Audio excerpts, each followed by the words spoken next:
Assalamualaikum warahmatullahi wabarakatuh. Nama saya Indah Dunafianti dari Pendidikan Bahasa dan Sastra Indonesia semester 3 di Universitas Islam Majapahit. Di sini saya akan menyampaikan materi konsep wawancara. Pengertian wawancara. Wawancara adalah tanya jawab antara dua pihak atau pewawancara dan narasumber untuk memperoleh data, keterangan, atau pendapat tentang sesuatu hal. Menurut Konchoroningrat, wawancara adalah cara yang digunakan untuk tugas tertentu, mencoba untuk mendapatkan informasi secara lisan, membentukkan responden untuk berkomunikasi tatap muka. Bentuk-bentuk wawancara. Yang pertama, wawancara berita dilakukan untuk mencari bahan terlebih dahulu. Yang kedua, wawancara telepon, yaitu wawancara yang dilakukan lewat telepon. Yang ketiga, wawancara pribadi. Yang keempat, wawancara dengan banyak orang. Yang kelima, wawancara dadakan atau wawancara mendesak. Yang keenam, yaitu wawancara kelompok, di mana serombongan wartawan mewawancarai seseorang, bisa yang berprofesi sebagai artis, pejabat, atau seniman. Ditinjau dari segi pelaksanaannya, wawancara bebas. Yang pertama, dalam wawancara bebas, pewawancara bebas menanyakan apa saja kepada responden. Namun harus diperhatikan bahwa pertanyaan itu berhubungan dengan data-data yang diinginkan. Yang kedua, wawancara terpimpin. Dalam wawancara terpimpin, pewawancara sudah dibekali dengan daftar pertanyaan yang lengkap dan terinci.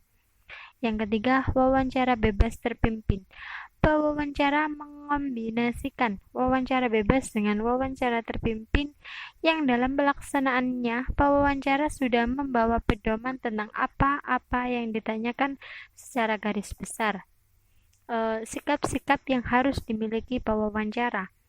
Yang ini penting sekali dimiliki oleh pewawancara. Yang pertama yaitu netral, artinya pewawancara tidak berkomentar untuk tidak setuju terhadap informasi yang diutarakan oleh responden. Karena di sini peran pewawancara itu hanya bertugas untuk menanyakan dan merekam. Yang kedua yaitu ramah, artinya pewawancara menciptakan suasana yang mampu menarik minat si responden.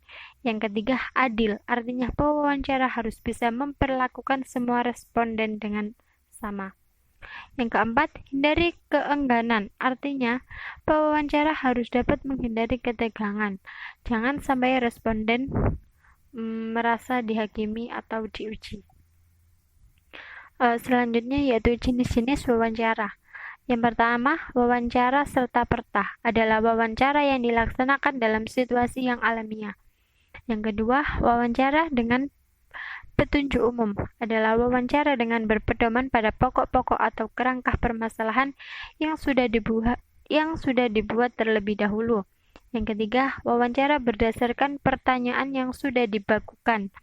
Dalam hal ini, pewawancara mengajukan pertanyaan berdasarkan daftar pertanyaan yang sudah disiapkan sebelumnya. Syarat-syarat wawancara, yaitu ada pewawancara atau wartawan, ada narasumber, dan ada bahan yang dipertanyakan. Dengan adanya 3 syarat tersebut, maka wawancara akan berlangsung dengan baik dan sesuai maksudnya. Konsep wawancara.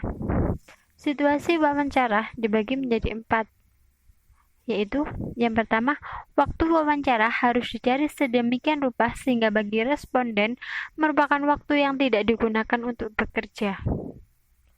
Yang kedua, tempat wawancara haruslah suatu tempat yang dapat diterima oleh responden dan masyarakat sekelilingnya.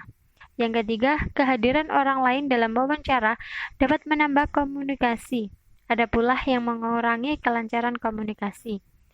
Yang keempat, komunikasi masyarakat dalam wawancara harus diperhatikan agar terjalin komunikasi yang baik. Untuk yang pertama tadi situasi wawancara.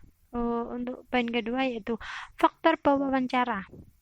yang memiliki ada empat, yakni karakteristik sosial, keterampilan, melaksanakan wawancara, motivasi, dan rasa aman.